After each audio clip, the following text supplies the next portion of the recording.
우리에게 주시는 하나님 말씀은 출애굽기 3장 1절부터 12절까지 말씀입니다. 구약성경 84면 출애굽기 3장 1절부터 12절까지의 말씀입니다. 이 계시의 말씀을 제가 받들어 읽어드릴 때 살아계신 하나님의 음성을 들으실 수 있기를 바랍니다. 모세가 그의 장인 미디안 제사장 이드로의 양떼를 치더니 그 떼를 광야 서쪽으로 인도하여 하나님의 산 호렙에 이르매 여호와의 사자가 떨기나무 가운데로부터 나오는 불꽃 안에서 그에게 나타나시니라. 그가 보니 떨기나무 아래에 불이 붙었으나 그 떨기나무가 사라지지 아니하는지라. 이에 모세가 이르되 내가 돌이켜 가서 이 큰 광경을 보리라. 떨기나무가 어찌하여 타지 아니하는고 하니 그때에 여호와께서 그가 보려고 돌이켜 오는 것을 보신지라. 하나님이 떨기나무 가운데서 그를 불러 이르시되 모세야 모세야 하시매 그가 이르되 내가 여기 있나이다. 하나님이 이르시되 이리로 가까이 오지 말라. 네가 선 곳은 거룩한 땅이니 네 발에서 신을 벗으라. 또 이르시되 나는 내 조상의 하나님이니 아브라함의 하나님 이삭의 하나님 야곱의 하나님이니라. 모세가 하나님 배웠기를 두려워하여 얼굴을 가리매 여호와께서 이르시되 내가 애굽에 있는 내 백성의 고통을 분명히 보고 그들이 그들의 감독자로 말미암아 부르짖음을 듣고 그 근심을 알고 내가 내려가서 그들을 애굽인의 손에서 건져내고 그들을 그 땅에서 인도하여 아름답고 광대한 땅, 젖과 꿀이 흐르는 땅, 곧 가나안 족속, 헷 족속, 아므리 족속, 브리스 족속, 히위 족속, 여부스 족속의 지방에 데려가려 하노라. 이제 가라. 이스라엘 자손의 부르짖음이 내게 달하고 애굽 사람이 그들을 괴롭히는 학대도 내가 보았으니 이제 내가 너를 바로에게 보내어 너에게 내 백성 이스라엘 자손을 애굽에서 인도하여 내게 하리라. 모세가 하나님께 아뢰되 내가 누구이기에 바로에게 가며 이스라엘 자손을 애굽에서 인도하여 내리이까. 하나님이 이르시되 내가 반드시 너와 함께 있으리라. 네가 그 백성을 애굽에서 인도하여 낸 후에 너희가 이 산에서 하나님을 섬기리니 이것이 내가 너를 보낸 증거니라.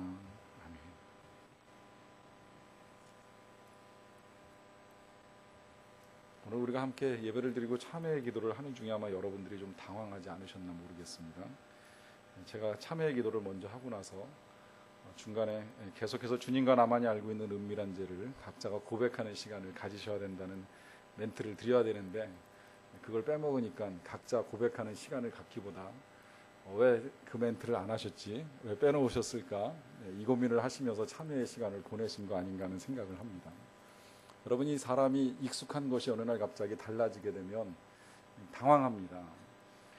우리 교회가 벌써 새찬송가를 사용을 하고 또 새찬송가에 있는 주기도문과 사도신경을 사용한 지가 1년 이상 되었습니다. 새찬송가 나온 지가 벌써 몇 년째 되어서 이제 새로 만들어진 주기도문과 사도신경을 사용을 하는데 사실 이 바뀐 그 사도신경을 외우는 건 처음 초신자가 외우는 것보다도 훨씬 더 어렵다는 생각을 합니다. 저도 사실은 지금도 이게 충분히 그 암송이 안 돼서 보고 읽을 때가 많은 편입니다. 어느 날 그 교인들하고 같이 신방을 하면서 예배를 드리는데 예배의 첫머리에 다 같이 사도신경으로 신앙 고백을 하자고 하니까 이 사도신경이 과거와 가장 많이 달라진 특징 가운데 한 가지가 이 시작 부분에 나는이라고 하는 단어가 들어가잖아요. 나는 전능하사 이렇게 표현을 하죠. 그걸 2번 합니다. 지금도 못 외워서 또 보고 읽어야 될 것 같아요. 나는 전능하신 아버지 하나님 천지의 창조주를 믿습니다. 이렇게 하고 2번째 나는 그의 유일하신 아들 우리 주 예수 그리스도를 믿습니다. 까지는 좋았는데 한 목소리 크신 집사님이 3번째 줄에서도 나는 성령으로 잉태되어 동정녀 마리아에게 이러고 나가시는 걸 딱 듣는 순간에 제 머릿속에 있었던 모든 사도신경과 설교가 그날 다 깨져버리고 말았습니다. 그만큼 이 새로운 습관을 만난다라고 하는 것이 어렵다라고 하는 것입니다. 사람은 변화가 참 어렵습니다. 선거 이후에도 계속해서 사람들이 변해야 된다라고 하는 말들은 많이 하지만 정작 당신이 변해야 된다라고는 말을 해도 내가 변하겠습니다라고 하는 말을 하는 사람들이 많지 않은 것을 보게 됩니다. 이유는 습관 때문입니다. 이 습관이라고 하는 것이 몸에 한번 배기도 어렵지만 또 몸에 배인 습관을 바꾸는 것이 어렵기 때문입니다. 전 새벽에 일어나면 제일 먼저 하는 일이 양치를 하고 또 면도를 하고 그 다음에 머리를 감고 이제 옷을 입고 교회에 나올 준비를 합니다. 그러다가 그런 이야기를 이제 들었습니다. 이러한 일들을 이제 수년 동안 반복을 해왔었는데 샴푸를 할 때 샴푸를 하고 바로 머리를 헹구면 오히려 머리에 좋지 않다는 거예요. 어느새 두피를 관리해야 될 나이가 되다 보니까 한 올이라도 더 지키기 위해서 좋은 방법이라고 하면 이제 적극적으로 수용을 하려고 애를 많이 씁니다. 그래서 샴푸를 하고 난 다음에는 한 3분에서 5분 정도 머리를 그냥 내버려 두었다가 헹구는 것이 훨씬 더 좋다 하는 이야기를 듣고 나서 몇 년 전부터 순서를 바꿨습니다. 그래서 샴푸를 한 다음에 3분에서 5분 기다리는 동안에 면도를 하고 그러고 나서 이제 헹구고 머리를 말리게 됩니다. 그런데 얼마 전부터 그런 기사를 읽었어요. 면도를 할 때 크림을 바르고 면도를 바로 해버리면 이게 또 얼굴 피부에 좋지 않다는 이야기입니다. 그래서 기왕이면 크림을 바르고 난 다음에 한 1, 2분 정도 지체를 해서 털도 부드럽게 만들고 피부를 마사지 해주고 나서 이 면도를 하는 것이 좋다는 걸 알게 되었습니다. 그래서 순서를 바꿨습니다.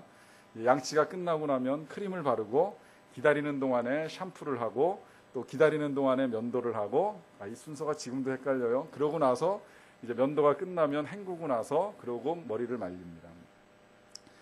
이걸 한참 몸에 이제 익혀가고 있는 중에 또 제 아내가 저한테 하나를 더 제안을 해서 얼굴을 위해서 세면을 하는 동안에 뭘 하나 좀 발라보라고 권장을 해주더라고요. 그때 제가 제 아내에게 그랬습니다. 지금까지의 모든 과정들을 상세하게 설명을 하면서 내가 지금 이 습관을 들이기도 새벽마다 헷갈려가지고 잠결에 아직도 왔다 갔다 하고 있는데 그것까지 끼워 넣는 건 정말 어려우니까 이 습관이나 몸에 배고 난 다음에 차차 생각을 해보자고 하면서 거절을 했습니다. 아직까지도 그건 하지 못하고 있습니다. 그만큼 바꿔가는 것이 어렵기 때문입니다. 습관 하나를 몸에 길들이는 것도 쉽지 않지만 또 밴 습관을 바꾸어 가지고 새로운 일들을 해나가는 것이 그만큼 어렵기 때문입니다. 이유는 이 습관이라고 하는 것이 처음에 우리의 몸에 배이게 하는 것은 어렵지만 그러나 습관이 한번 몸에 배고 나면 그것이 우리를 익숙하게 합니다. 그리고 익숙한 것은 우리에게 편안함을 가져다 줍니다. 우리 사람들은 누구나 다 편안한 것을 좋아합니다. 그래서 편안하게 살기 위하여서 수없이 많은 것들을 개발을 해왔고 또 지금도 개발해가고 있습니다. 편안하게 빨래하기 위해서 세탁기가 만들어지고 편안하게 이동하기 위해서 자동차를 만들고 편안하게 계단을 오르기 위해서 엘리베이터나 에스컬레이터를 만들고 또 편안하게 TV의 채널을 돌리기 위해서 리모컨을 만들어서 앉은 자리에서 얼마든지 채널을 바꾸어가는 일들을 하고 있습니다. 그래서 우리는 덕분에 얼마나 편한 세상을 살고 있는지 모릅니다. 하지만 이와 함께 그것들 때문에 우리의 몸은 얼마나 망가져가고 있는가라고 하는 것도 모르고 살아갑니다. 아니, 사실 모르는 게 아니라 알고 있죠. 이 편안한 것이 다 좋은 것만은 아니라는 것을, 이 편안한 것 때문에 오히려 우리의 몸에 여러 가지 질병들이 생길 수 있다라고 하는 사실을 알고는 있습니다. 그런데 못 바꿉니다. 그건 지금 당장의 편안함이 너무나도 좋고 익숙하기 때문입니다. 지금 당장 우리가 다 차를 놔두고 대중교통을 이용하자라고 하면 쉽지 않을 것입니다. 아무리 높은 곳이라도 계단을 걸어 올라가 보자. 아니 뭐 그 정도는 아닐지라도 집에서 TV의 채널을 바꾸는 것을 리모컨을 버리고 나서 한번 우리가 채널 있는 데까지만이라도 좀 왔다 갔다 해보자라고 하면 하루 이틀은 될지 모르겠지만 그 일을 반복적으로 해나간다라고 하는 것이 어렵습니다. 그만큼 한 번 배인 습관을 바꾸는 것이 쉽지 않기 때문입니다. 그렇기 때문에 남들 보고 변화라고 하는 말을 하기는 쉬워도 내가 변하겠다라고 하는 것이 그만큼 어려운 일입니다. 하지만 여러분, 언젠가 변해야 될 순간들이 있습니다. 바꾸어 가야 될 습관들이 있습니다.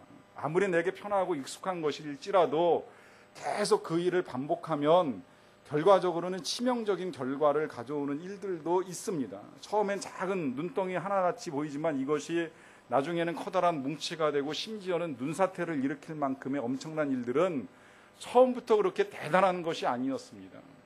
시작은 작은 것에 불과합니다. 그러나 그 작은 것의 반복이 나중에 후일에 엄청나게 치명적인 결과를 가져온다라고 하는 것입니다. 생각을 해보십시오. 수험 생활을 마치고 어렵사리 대학교를 들어간 학생이 처음부터 대학교에 들어가면서 난 이제 대학교에 들어와서 내 인생을 망칠 거야. 열심히 놀고 열심히 나 하고 싶은 대로 다 해서 낙제를 받고 거듭된 낙제로 인해서 나 자퇴할 거야. 이렇게 마음을 먹고 대학 생활을 시작하는 신입생은 없습니다. 그러나 안타깝게도 대학교에 입학을 해서 처음 얻게 된 그 자유로움을 가지고 하루 이틀 놀면서 재밌는 일에 빠져들어가고 거기서 벗어나오지 못하고 그 습관에서 헤어나오지 못한 상태가 하루 이틀, 한 달, 두 달 반복되다 보면 자연히 성적은 낙제가 될 수밖에 없고 반복된 낙제로 인해서 그는 학교를 떠날 수밖에 없습니다. 그것이 하루아침에 만들어지는 것이 아니라 빠져나와야 될 때, 돌아서야 될 때 돌아서지 못한 결과라고 할 수가 있습니다. 그래서 잭 웰치가 지휘를 경영할 당시에 신규로 투자한 사업을 계속 진행시켜 가야 할 것이냐 말 것이냐라고 하는 고민에 빠져 있을 때 경영학자였던 피터 드러크가 그에게 이렇게 자문을 해줍니다. 애초에 그 일을 하지 않았다면 그래도 그 일을 지금 하려고 하는가? 만약에 아니라고 대답할 것이라면 결론은 두말할 필요가 없다. 당장 빠져나와라. 행크라고 하는 사람은 야밤에 건물을 청소하는 일을 한 지가 한 20년이 더 되었습니다. 어느새 그의 나이가 70을 넘게 되었습니다. 그러나 그는 처음부터 청소를 하던 사람은 아니었습니다. 그도 한때는 한 중견기업의 CEO로 일을 하다가 한 가지 큰 실수를 저지르고 그 실수에 대한 파문이 퍼져나가기 전에 사장직을 내려놓고 아무도 만나지 아니하는 빌딩의 야간 청소부가 되어서 일을 하게 되었습니다. 그러다 보니 사람들을 만날 일도 거의 없고 사람들이 출근하기 1시간 전까지 매일 걸레통을 들고 야밤에 걸레로 온 사무실을 다니면서 쓸고 닦는 일을 수십 년 동안 해왔습니다. 그러다가 어느 날 새벽 3시에 어디선가 그의 이름을 부르는 소리를 듣게 됩니다. 분명하게 행크 하면서 부르는 이름이었습니다. 이상하다 싶어서 뒤를 돌아봤어요. 사람은 보이지 않았습니다. 혹 누군가 몰래 숨어서 장난을 하는 거 아닌가 하는 생각을 해봤습니다. 왜냐하면 아주 가끔 다른 층을 청소하는 동료들이 그런 장난을 치는 일들이 종종 있었기 때문입니다. 그러나 이번엔 아무도 보이지 않았습니다. 다만 놀랍게도 걸레통에 불이 붙어 있는 것을 발견하게 되었고 그는 그 걸레통이 타지 않는 것 같다는 이상한 생각을 하고 그 걸레통이 있는 곳으로 가보려고 했습니다. 그때 또다시 이상한 소리가 들립니다. 가까이 오지 마라. 네가 서 있는 곳은 거룩하다. 신발을 벗어라. 여러분, 이 이야기가 지어낸 이야기처럼 들립니까? 지어낸 이야기는 하지만 없었던 이야기가 아니라 실은 각색한 이야기입니다. 이 이야기는 모세가 겪었던 일을 맥스 루케이도가 하나님이 당신의 이름을 부르실 때라고 하는 책에서 각색해서 기록해 놓은 이야기입니다. 여러분, 오늘 우리가 이런 일들을 경험한다면 얼마나 신기하겠습니까? 그러나 성경이 기록하고 있는 이 모든 이야기들은 우리가 경험할 수 있는 이야기들입니다. 우리의 삶에서 일어날 가능성을 가진 일들을 성경이 기록해 놓고 있습니다. 우리의 삶은 언제 어떻게 또 어떤 변화를 겪어가야 할지 모릅니다. 여러분들이 지금 하고 있는 그 일이 여러분들이 죽을 때까지 지속된다라고 하는 보장을 할 수 있는 일이라고 생각하십니까? 그런 일은 세상에 단 한 가지도 없습니다. 언젠가 변화가 필요할 때가 오게 됩니다. 우리의 삶에 여러 가지 변화에 도전을 주는 일들이 생겨날 수 있습니다. 모세는 일생에 있어서 큰 2번의 변화를 겪게 됩니다. 그래서 모세의 삶을 대개는 3등분해서 이야기를 하지요. 그는 첫 번째 삶은 애굽의 왕궁에서 성장하는 것이었습니다. 왕자는 아니었지만 왕자와 버금가는 지위를 가지고 있었고 애굽의 학문을 배우며 식견을 갖춘 지도자로 잘 성장을 했습니다. 그러다가 40쯤 되었을 때에 사건에 휘말립니다. 그도 역시 실수로 인하여 살인을 하게 되고 그 살인한 사건이 발각되게 되어 죽게 될지도 모른다라고 하는 두려움 끝에 미디안 광야로 도망을 가게 됩니다. 이제 여기서 모세의 2번째 인생이 시작이 되었습니다. 거기서 아내를 만나고 자식을 낳고 또 장인어른의 양떼를 길러주는 일을 하면서 40년 세월을 보내게 되었습니다. 어느새 80을 바라보는 나이가 되었어요. 자, 이쯤 되면 무슨 변화가 필요할까요? 비록 왕궁에서 살았던 적은 있었을지라도 그는 이미 광야 생활에 훨씬 더 익숙해진 상태입니다. 아무리 왕궁이 좋고 또 그 왕궁 생활이 그립다고 할지라도 돌아갈 수 없는 것을 알고 있습니다. 또 지금 이곳 광야에는 아내도 있고 자식도 있고 또 그가 익숙하게 해오던 목축이라고 하는 직업이 있습니다. 앞으로도 이 직업은 그의 생계에 큰 지장을 가져다 주지 아니할 것이고 아마 이 모세는 그러한 일을 하다가 세상을 떠나면 그뿐이었을 것입니다. 얼마든지 익숙하고 편안하게 안주할 수 있는 그런 상황입니다. 하지만 하나님의 생각과 계획은 달랐습니다. 하나님은 그에게 변화가 필요하다라고 하는 것을 알고 계셨습니다. 그래서 그를 부르셨습니다. 그 부르시는 방식이 좀 독특하지요. 나무에 불이 붙었는데 나무는 타지 않는 것이었습니다. 너무나도 신기해서 모세가 가까이 가보았는데 거기 하나님이 계셨고 거기서 하나님께서 모세의 이름을 불러주신 것입니다.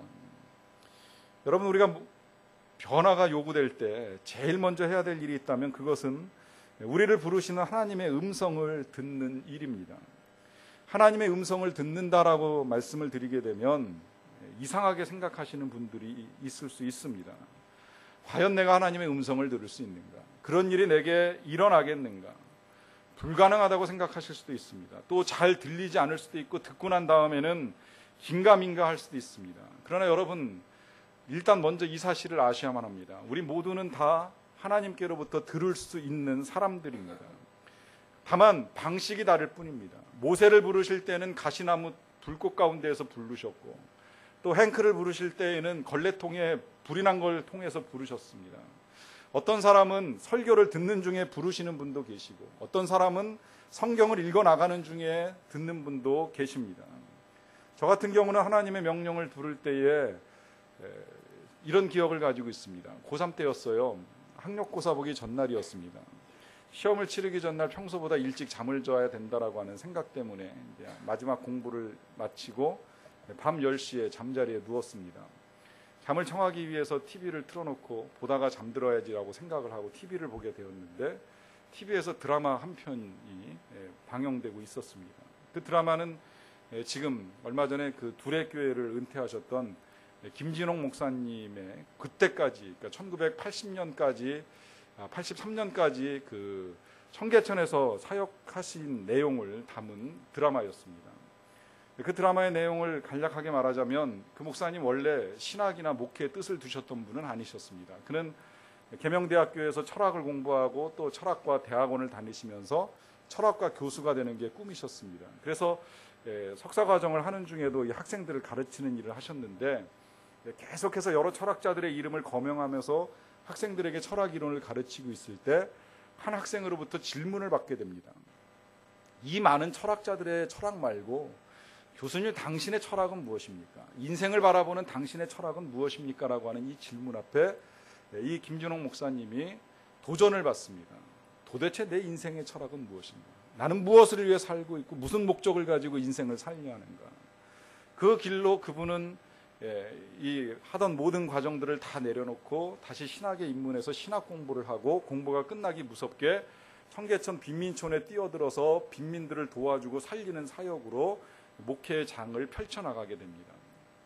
저는 그 드라마를 보기 전까지 제 삶의 목표는 대학을 잘 나와서 좋은 직업을 갖는 것이 꿈이었습니다. 그러나 그날 밤에 그 2시간 동안 진행된 드라마를 보고 나서 저는 밤새 가슴이 울렁거리는 하나님의 소명하심 속에서 잠을 이룰 수가 없었습니다. 그리고 시험을 치르고 나서 제 인생의 길을 바꾸어야겠다라고 하는 생각을 하게 되었습니다. 저를 향한 하나님의 부르심은 이렇습니다. 그렇다고 여러분 또 난 TV를 통해서 하나님의 음성을 들을 거야라고 생각하면서 거기에만 매달려 있지는 마십시오. 아니면 또 나무를 붙들고 나무에서 불꽃이 튈 때까지 기다릴 거야. 이것 아닌 것처럼 TV에서만은 아닙니다. 그러나 어떤 경로를 통해서든 하나님이 여러분들의 이름을 부르실 때 여러분들이 귀 기울이셔야 됩니다. 그리고 하나님이 이제 모세의 이름을 부르시면서 명령을 하십니다. 네가 선 곳은 거룩한 땅이니 네 발에서 신을 벗으라. 이것이 하나님의 첫 번째 명령입니다. 네 발에서 신을 벗어라. 말씀 속에 의미가 있습니다. 가장 기본적인 의미는 모세가 이제 하나님의 종이 되어서 하나님의 일을 하게 될 것이라고 하는 의미입니다. 당시 고대 중동 지방의 문화 속에서 종은 신발을 신지 않습니다. 그래서 예수님의 비유 가운데 탕자가 집을 떠났다가 돌아왔을 때 아버지가 해주는 일 가운데 한 가지가 신을 신겨주는 것입니다. 너는 이제 더 이상 종이 아니라 아들이라는 의미로서 신발을 신겨줍니다. 그런데 지금 하나님은 모세에게 신발을 벗으라고 합니다. 종이라는 의미예요. 지금까지 네 인생을 네 맘대로 살아왔다면 이제 하나님의 종으로 신발을 벗고 살아가야 된다라고 하는 말씀을 상징적으로 해주시는 겁니다. 그렇다고 해서 모세가 이제 이후로 신발을 벗고 살아가지는 않습니다. 다만 하나님이 의미를 전달하는 거예요. 그 첫 번째 의미가 종이라고 하는 것이고, 또 하나의 의미가 있다면 익숙한 것을 벗어버리라는 거예요. 사실 신발을 신고 살던 사람이 신발을 벗는 것 또한 쉬운 일이 아닙니다. 우리가 애당초 신발을 신지 않고 살아왔다면 신는 것이 답답합니다. 그런데 신발을 신고 살던 사람은 신발을 벗는 것이 불편합니다. 제가 교회 사역을 하다 보니까 이 강대상을 교회에 따라서 신발을 신는 강대상으로 만드는 교회가 있고 신발을 벗는 강대상으로 만드는 교회가 있습니다.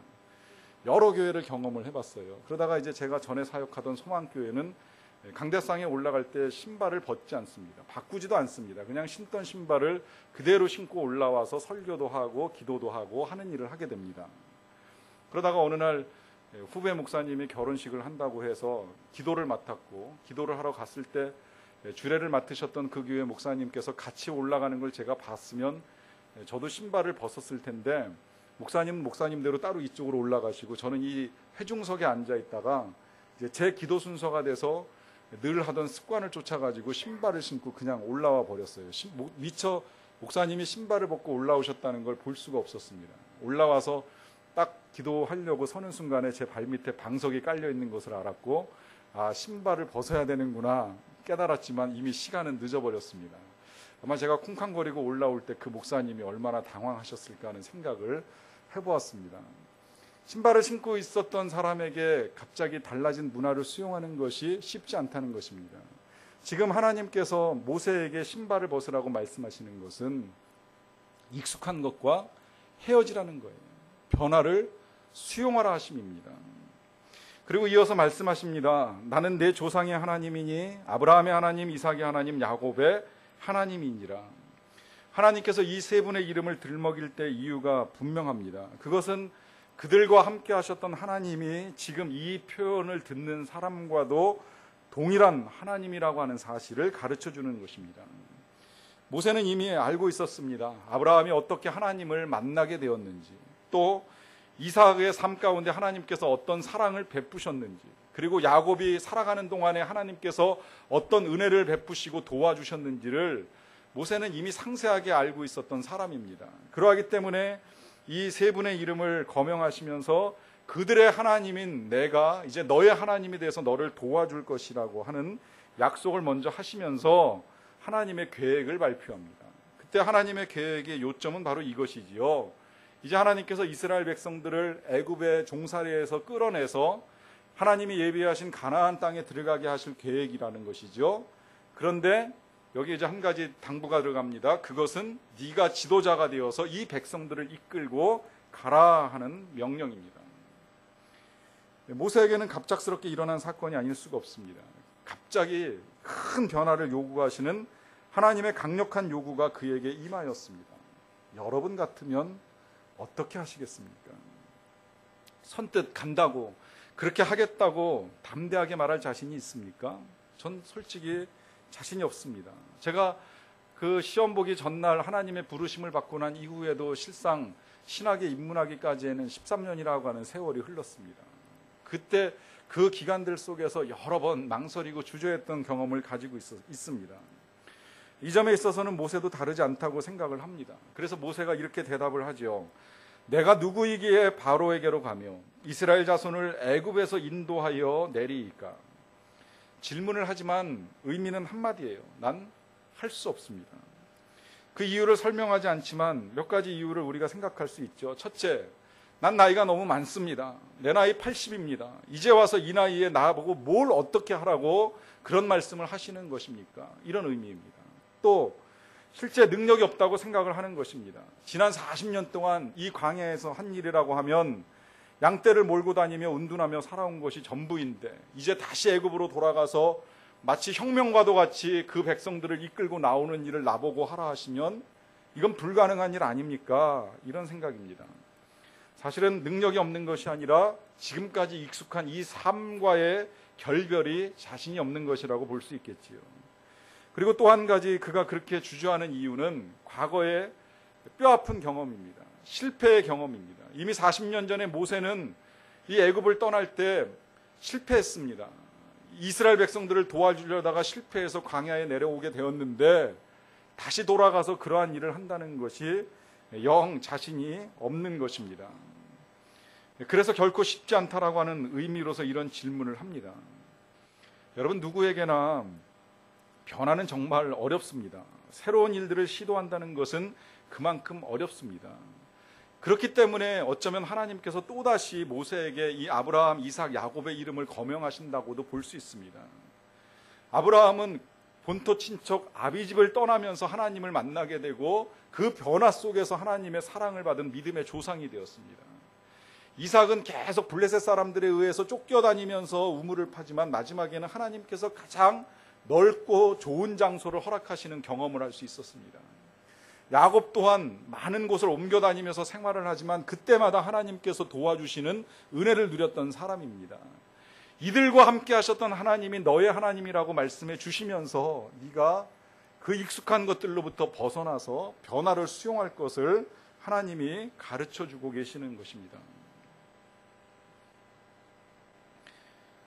요시아라고 하는 사람의 할아버지 므낫세 왕은 무죄한 자의 피를 심히 많이 흘려서 예루살렘 이 끝에서 저 끝까지 피가 가득하게 되었다라고 하는 평가를 받은 왕입니다.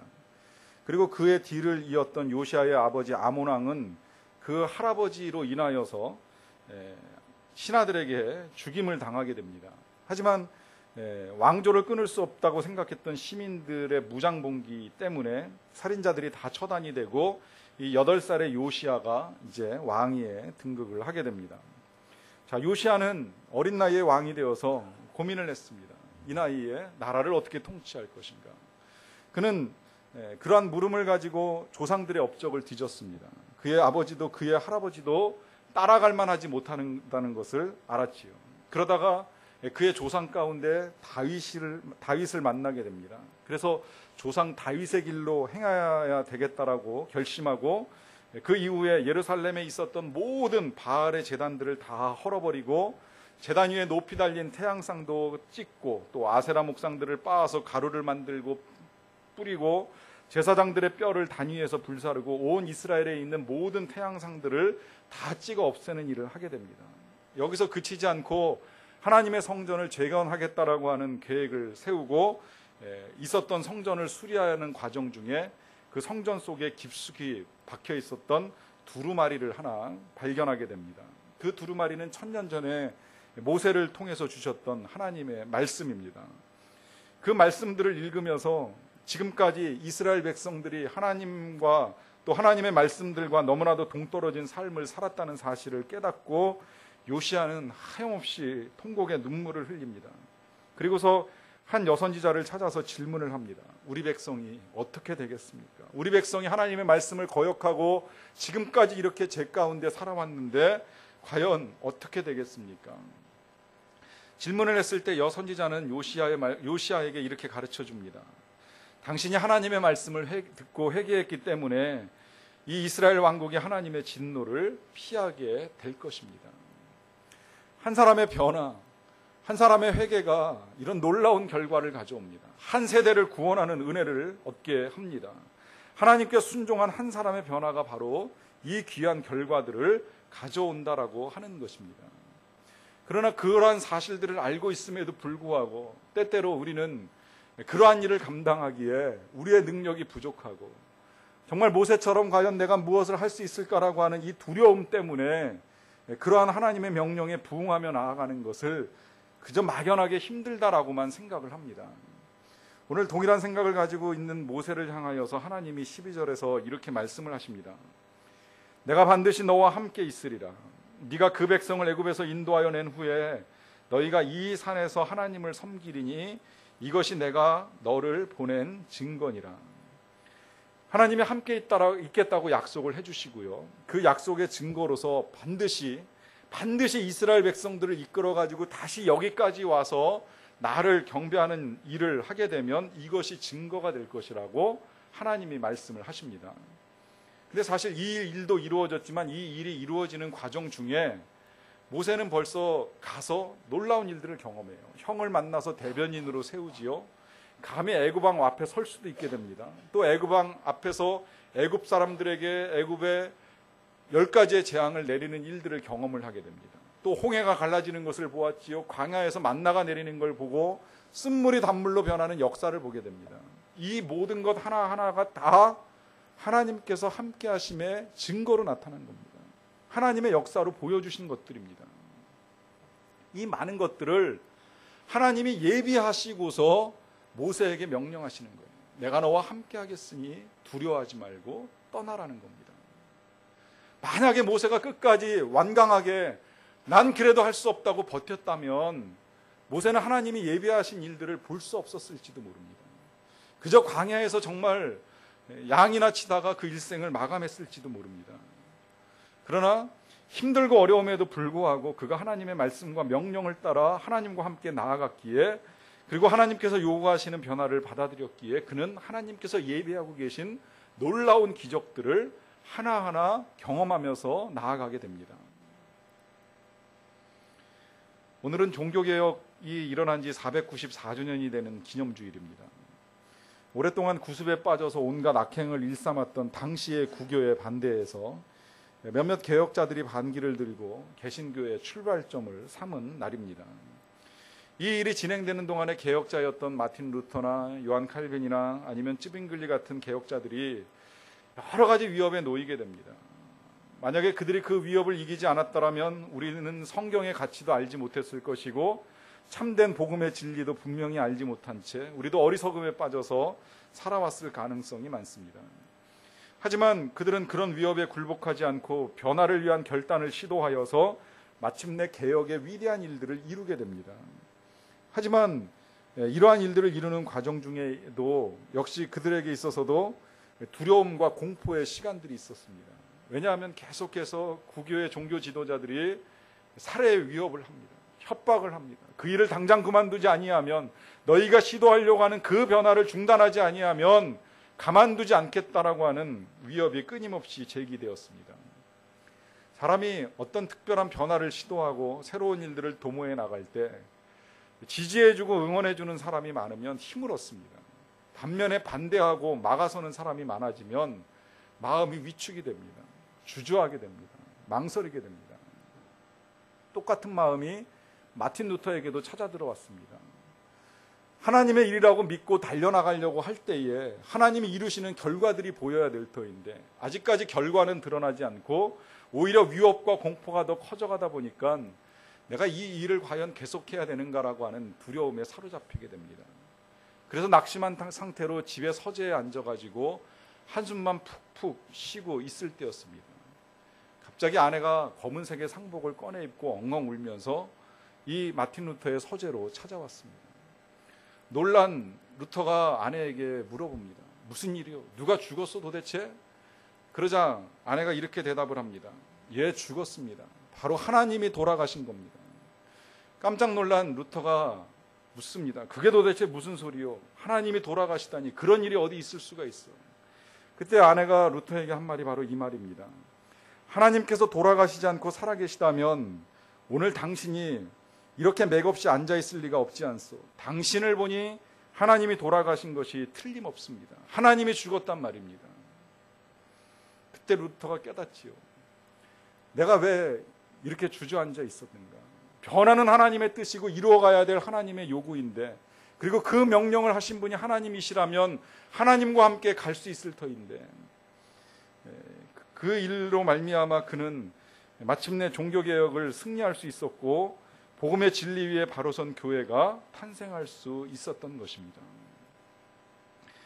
여러분, 하나님께서 요구하시는 변화를 받아들이는 것이 쉽지는 않지만, 그러나 그 변화를 받아들일 때 우리는 하나님의 위대한 일들을 보고 또 우리가 위대한 일들의 도구가 되고 성취자가 되는 것을 보게 됩니다.